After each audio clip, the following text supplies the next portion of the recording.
Alleluia, alleluia. Alleluia, alleluia. Come, you who are blessed by my Father, inherit the kingdom prepared for you from the foundation of the world. Alleluia, alleluia. Lord be with you. And with your spirit. Reading from the Holy Gospel according to John. Glory to you, Lord. Jesus said to the crowds, "Everything that the Father gives me will come to me, and I will not reject anyone who comes to me, because I came down from heaven, not to do my own will, but the will of the one who sent me. And this is the will of the one who sent me, that I should not lose anything of what he gave me, but that I should raise it on the last day.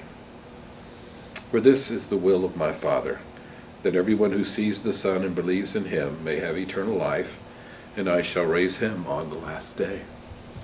The Gospel of the Lord. Praise to you, Lord Jesus Christ. St. John's Gospel is really quite profound. The first is that Jesus, did the will of the Father. I think to recognize that he had a choice to do the will of the Father or not.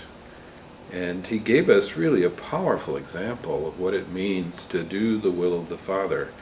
And in offering himself for us, he has really spoken loudly what it means to really live God's will in our lives.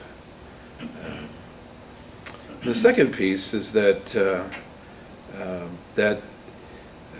by doing the will of the Father, he raises us up to the resurrection. And really quite profoundly, for this is the will of my Father, that everyone who sees the Son and believes in him may have eternal life, and I will raise him on the last day. That promise is really the key and the center of our faith.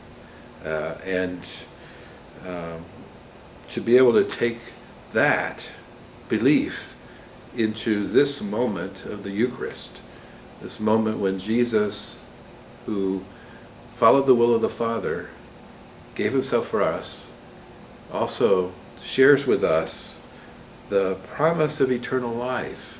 And so as we receive his body and his blood, it's really a moment of faith and a moment of being able to celebrate the gift of eternal life.